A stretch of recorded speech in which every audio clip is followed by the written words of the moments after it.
My child, have you ever stood in the quiet wreckage of a relationship, the silent aftermath of a shattered dream, and found yourself haunted by a single, desperate question that echoes in the deepest chambers of your heart?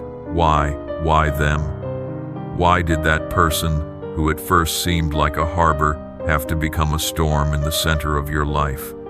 Why did their presence, once a source of comfort, have to curdle into a confusion so thick you could barely breathe, or worse, fade into a silence that felt sharper and more wounding than any shouted word? For decades, as a father, a guide, and a man of faith who has walked through his own valleys of shadow, I have wrestled that same agonizing question in the darkest hours of the night.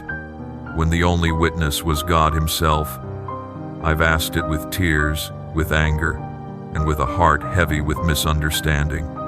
And the answer that finally came back to me, not in a lightning strike from heaven, but in a persistent, gentle whisper that taught my soul how to stand steady again, is the truth I feel compelled to share with you now. This message has found you for a reason, my beloved. So listen with the ears of your spirit. For this is not just a story, it is a key. Let me begin with a truth that may feel difficult to hold, but is the very foundation of peace. In the grand and intricate design of your life, there are no accidents. There are no wrong turns, only unforeseen lessons. There are no mistaken encounters, only divine appointments you did not recognize at the time.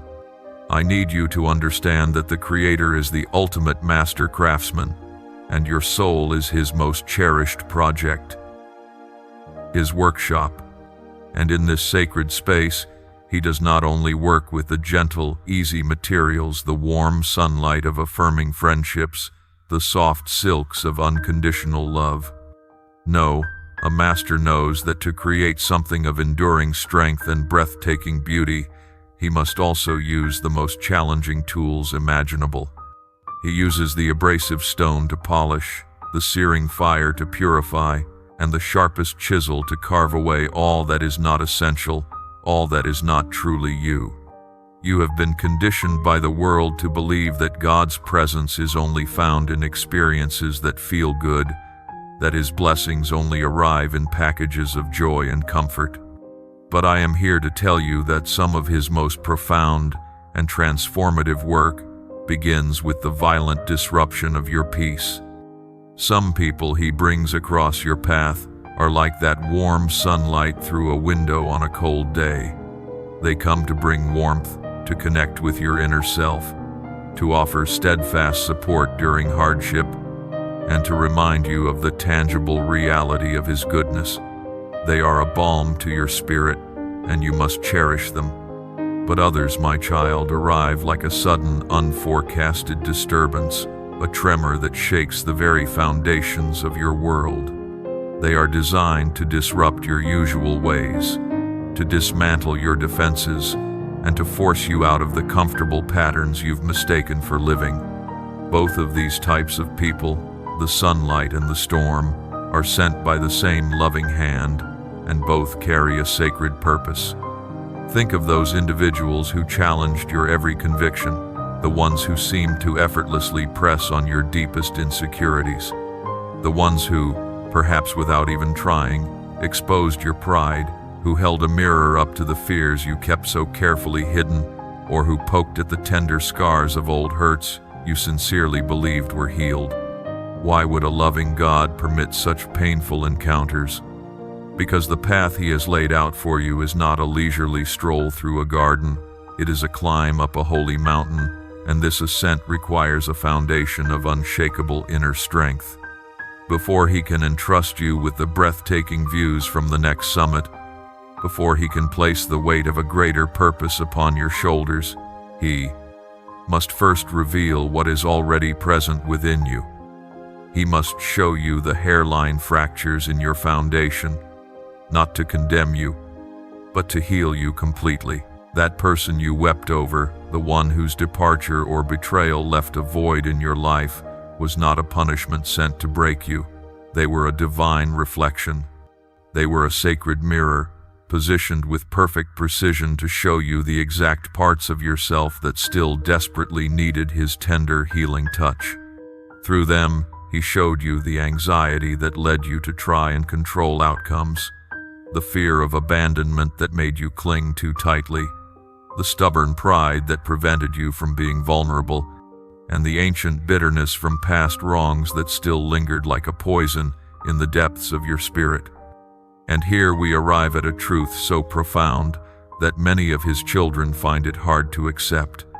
Sometimes, my beloved child, the Creator loves you with such a fierce and holy love that he will allow your heart to be broken, only so that he can gather the pieces and rebuild it with a strength, compassion, and capacity for love that you could never have achieved on your own. Look back now, not with the sting of the wound, but with the wisdom of a student. Some people arrive to teach you the difficult art of grace under pressure. Others come to awaken a resilience you never knew you possessed. And some, my child, arrive like a clearing wind, a hurricane sent to forcefully remove everything and everyone that does not belong in the next chapter of your sacred journey.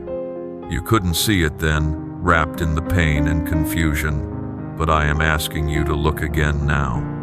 Consider this crucial question and let it settle deep within you. What did their time in your life, whether a season or a brief moment, reveal to you about your own being? What did their actions excavate from the soil of your soul? Hold on to that thought, my cherished one, because your response to that excavation mattered infinitely more than their actions ever did. And I can assure you, with all the certainty in my heart, that the loving eye of heaven was watching you the entire time, not as a judge, but as the most patient and hopeful of fathers, waiting to see what you would do with the lesson. That pain was not the end of the story. It was the beginning of your real test. So, what do we do with this wreckage?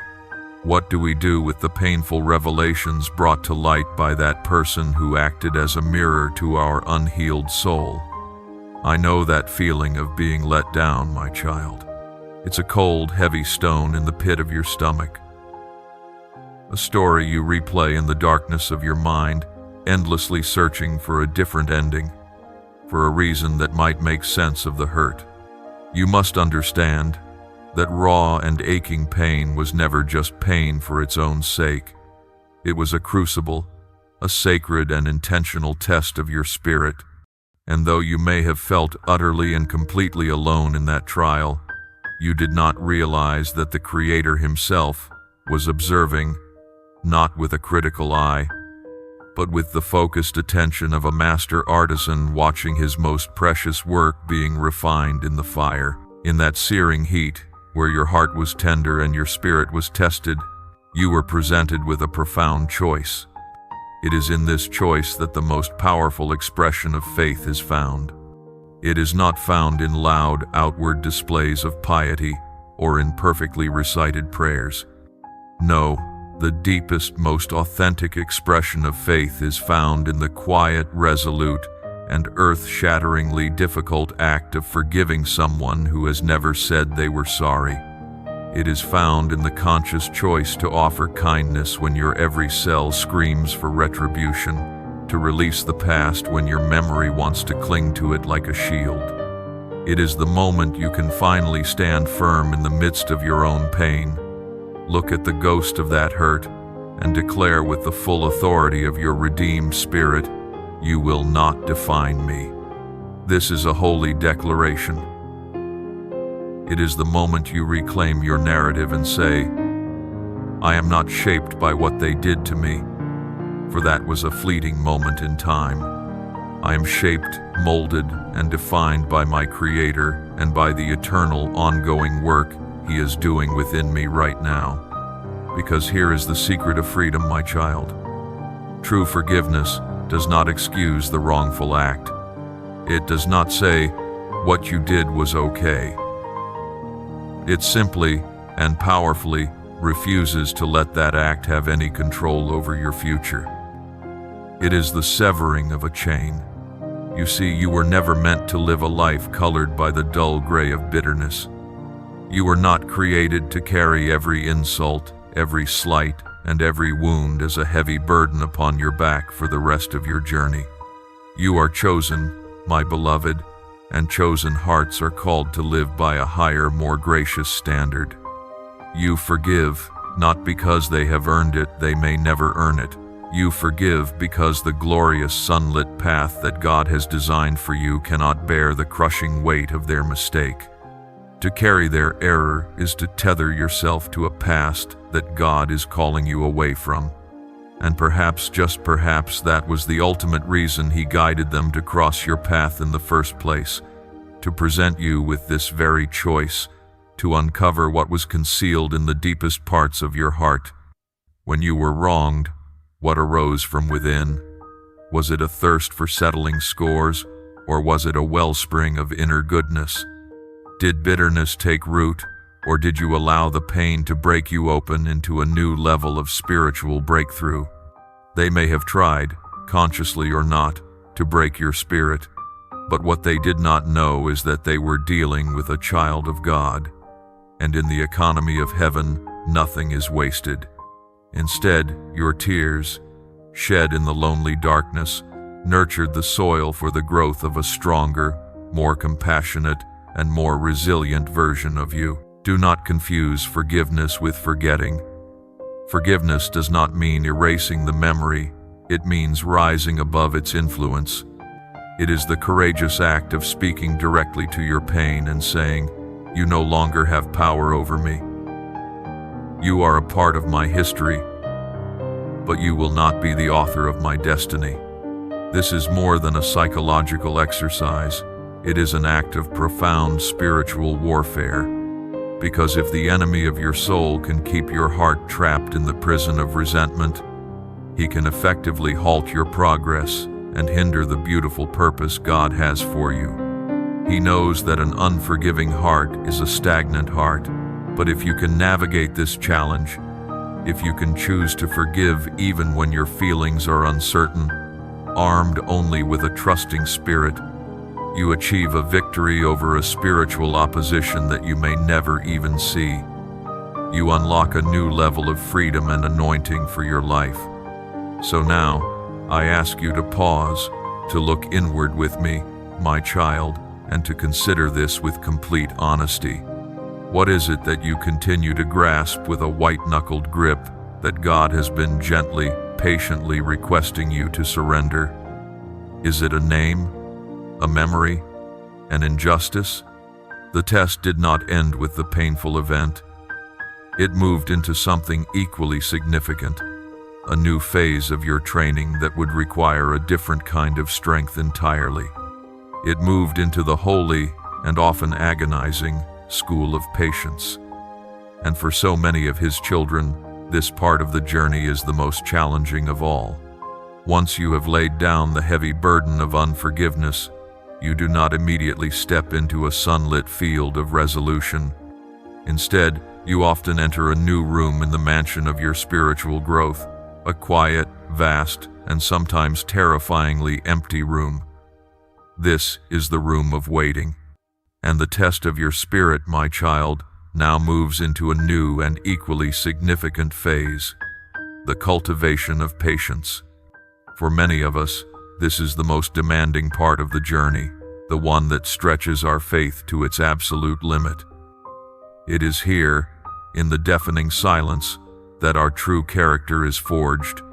Sometimes, God allows people to come into your life, not to offer comfort or companionship, but to be a catalyst for disturbance.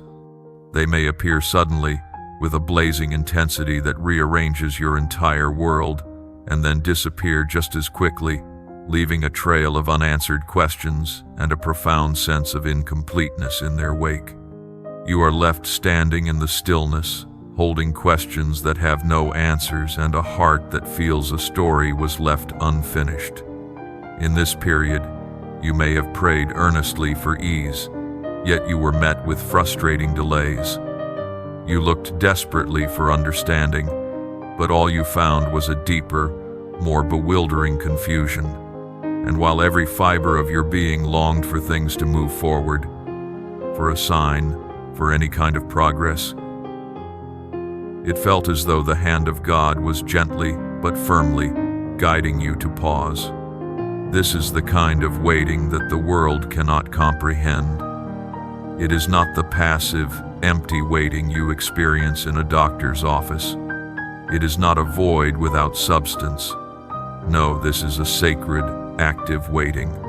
This is the kind of waiting that expands your spirit, that carves out a greater capacity for peace within you, and that shows you who you truly are when all the external noise, all the distractions, and all the people you relied upon are stripped away and everything around you is calm. Patience, in this holy context, is not a weakness or a sign of passivity, my precious child. It is the quiet evidence of profound inner strength. It is the bedrock of a faith that is not dependent on immediate results. Why does a loving Creator allow this? Sometimes, He will allow someone to enter your life only for them to depart later, not out of a lack of care on His part, but because He is watching. He is watching to see if you will place your ultimate trust in the destination He has promised, or in the temporary companion He provided for a season.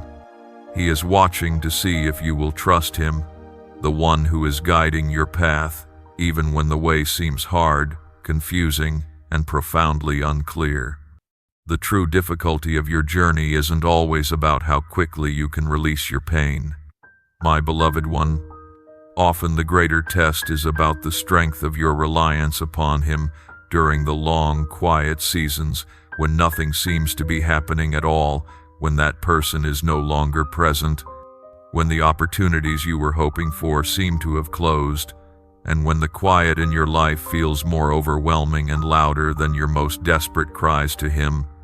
It is in these moments of prolonged silence that doubt begins its insidious work. It creeps into the corners of your tired spirit and whispers insidious, untrue things.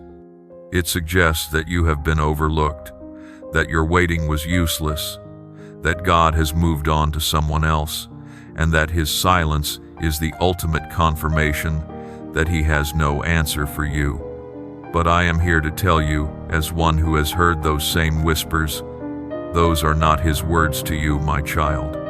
While your human nature craves immediate clarity and a detailed map of the road ahead, your inner being is being meticulously prepared for a deeper, more intimate connection with your Creator. And in that sacred, uncomfortable space of uncertainty, your heart is being purified. Every moment you endure this holy pause, heaven is observing. Will you still depend on Him when He seems distant and far away? Will you still honor Him with your trust when the events unfolding around you make absolutely no logical sense? Because this very experience, this patience, this quiet, this waiting, is not a void. It is sacred ground. When God causes a delay in your life, it is never a turning away from you. It is a profound act of protection. It is a divine shield against a timing that would ultimately harm the beautiful thing He is building within you. Those who left your life? Perhaps they were not equipped for the next stage of your path. Perhaps He knew, with His perfect foresight, that they would lead you astray from your destiny. Perhaps, just perhaps, their leaving was the silent, unrecognized answer to a prayer for protection you didn't even realize you had made. And the quiet was not abandonment, my precious child. It was a gift of space room for you to breathe, space for your inner stability to deepen, so that when the powerful winds of your purpose finally begin to blow, you will not be a sapling easily moved, but a deeply rooted oak. Steadfastness in the waiting reveals what outward actions alone never can.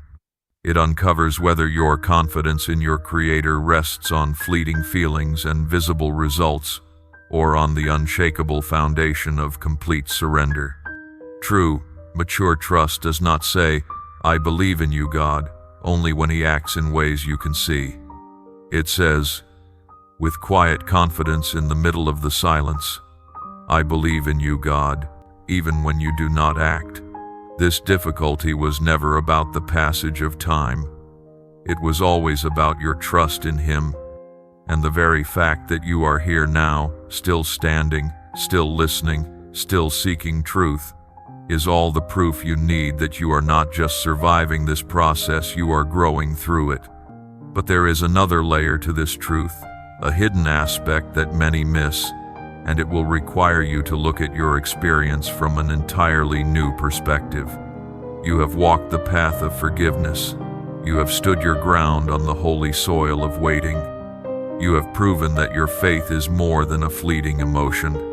But now, my child, I must ask you to stay with me, to breathe deeply, and to consider a possibility so profound it might just change your entire view of what you have endured. What if I told you that in all this time, you have been looking at the situation from the wrong angle?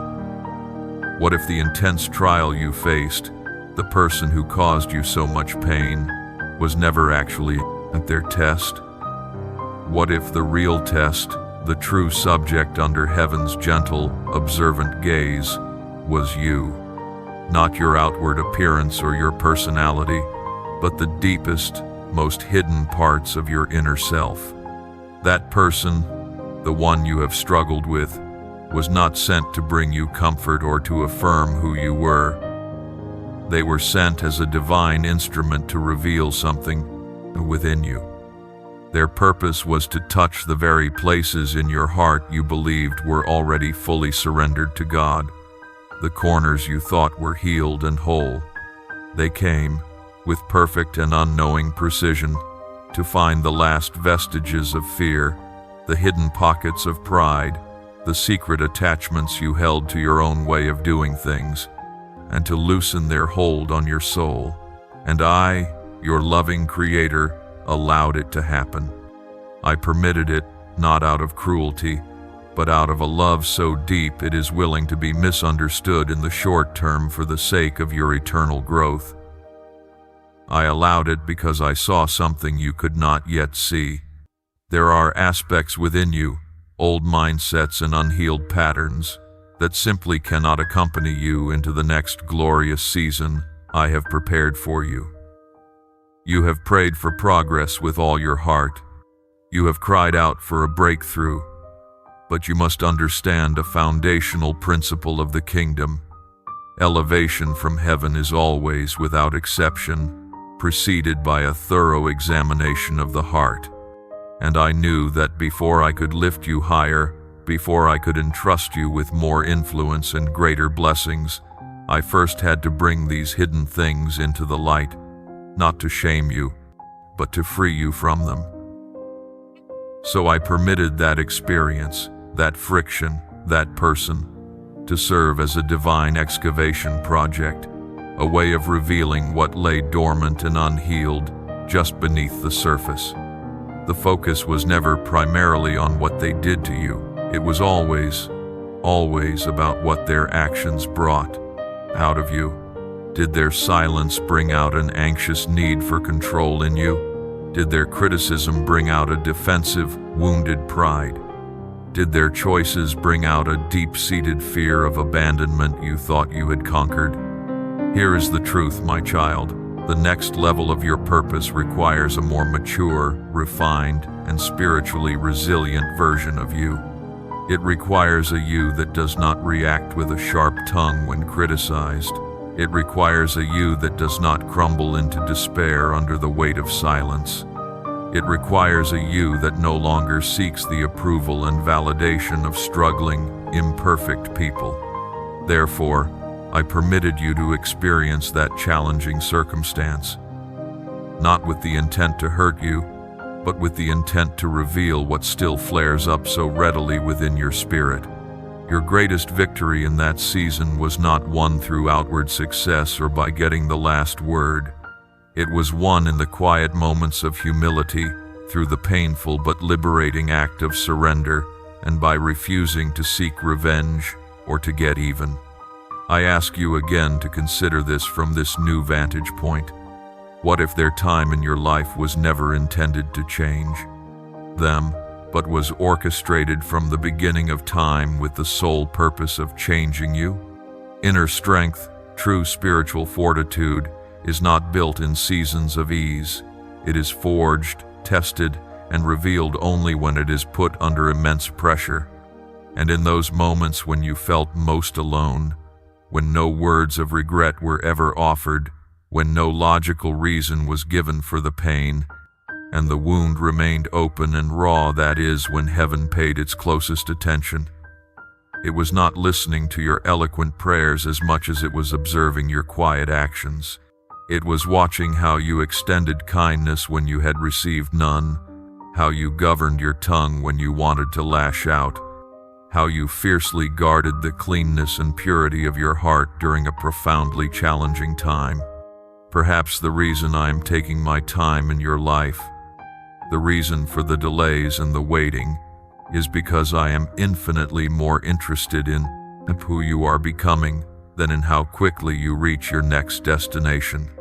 So I ask you now, my beloved one, with all the tenderness of a father, what did that experience truly bring out of you? And what am I, right now, seeking to gently remove from your character before I can safely lift you higher? Because the work I am doing within you is not just for you. It is a preparation. Soon, your role will shift completely. You will not just be the one being tested.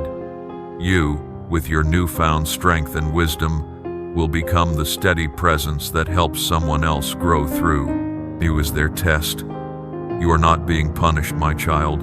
You are being made ready for the sacred work I have for you.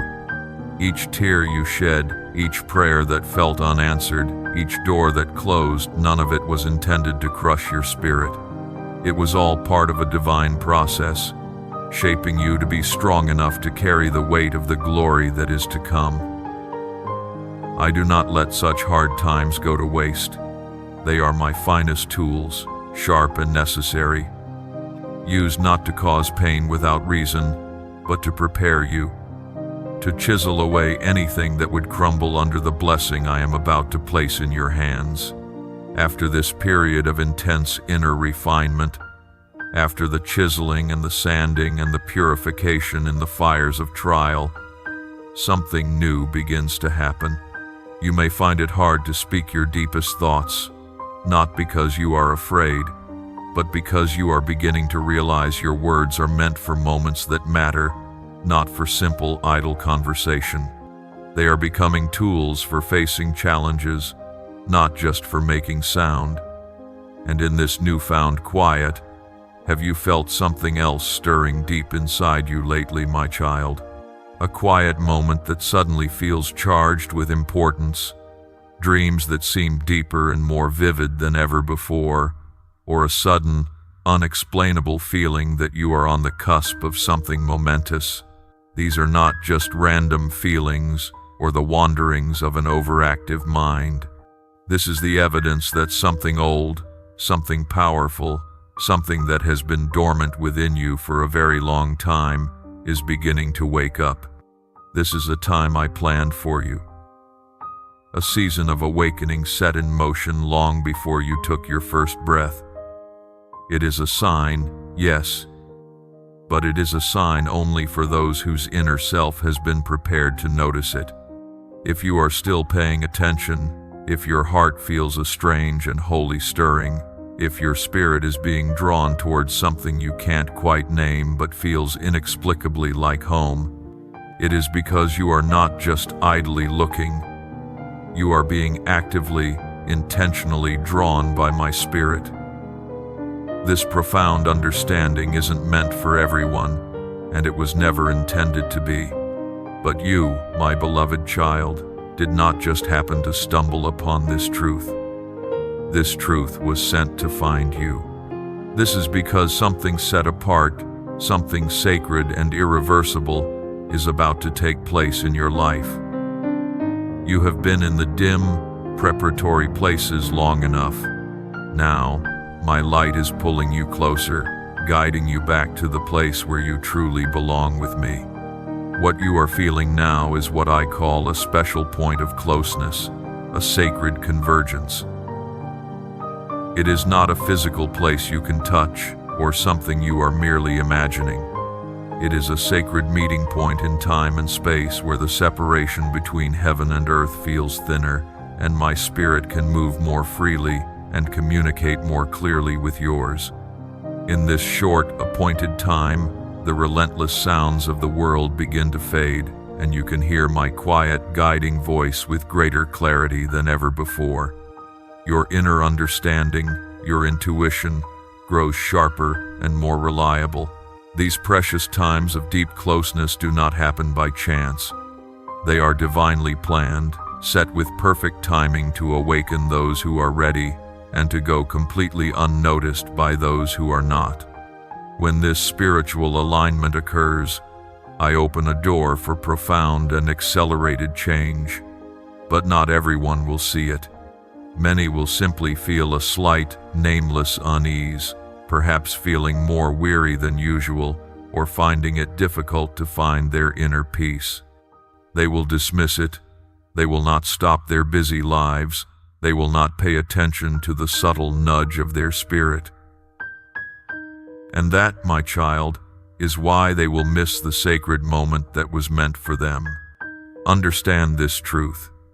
This feeling, this time of closeness, only touches the souls of those who have become spiritually sensitive to me, not the ones who make the most noise or appear the strongest on the outside, but those whose inner spirit has been made open and receptive through quiet trial. It is for those who have faced hardship in quiet dignity, who have wondered about their path, and who feel drawn by a holy curiosity they can't quite explain. It is not a coincidence. It is me seeing you. Now, let us consider the signs of this awakening more closely, because I am quite clear when I desire your awareness. Perhaps your sleep has been filled with incredibly vivid visions lately, my beloved child. Not just random images, but deep, symbolic impressions that carry a feeling of profound meaning. You might see journeys unfolding, vast expanses of water, or have the distinct sense of being lovingly observed. You awaken not feeling tired, but feeling as though you have just returned from a significant journey to a place that felt more real than your waking world. This is not simply your imagination at work. This is your inner self, your spirit, exploring and being made ready, absorbing wisdom from spiritual places your conscious mind doesn't yet have access to, but which your spirit already understands perfectly. Maybe your emotions have been a turbulent mix lately, a blend of profound gladness and deep sadness intertwined. One moment you feel a surge of bright, unexplainable hope, and the next you feel a familiar weightiness settling upon you. Tears might come without a clear reason, or quiet, joyful laughter may bubble up when you are all alone. This is not confusion or a sign of instability, my precious one. It is a sacred settling process. Your inner self is calibrating, finding its place in alignment with a much stronger, higher spiritual current. Like a delicate instrument placed near a powerful energy source, it trembles and adjusts as it attunes to the new frequency. Perhaps you have felt a strong, undeniable pull to be by yourself, to retreat from the world. You may feel a need to step back from people who used to feel close, to avoid conversation that now feels hollow and superficial, and to drop any social masks you once wore for the comfort of others. This isn't about disliking people. It is your inner self instinctively making room, clearing out spiritual and emotional space, and getting your inner house in order for what is coming. Do not fear these signs. They are not sent to burden you, but to awaken you. Once you begin to perceive these signs, you cannot unsee them. You have stepped across an unseen boundary, my beloved. And whether you fully grasp it yet or not, The way you lived before is already behind you. But these signs are not just to inform you. They are to invite you into a sacred response. And the moment you choose to respond, to step into this mystery, that is when your journey truly begins to quicken its pace. These signs are your invitation. The world around you is shifting, old structures are weakening, and the illusions that once seemed so solid are beginning to dissolve. In this pivotal moment in history, I am summoning new guides, not the loudest voices, but those whose hearts are most aligned with my purpose, not those with the most worldly influence, but those who carry true, transformative presence.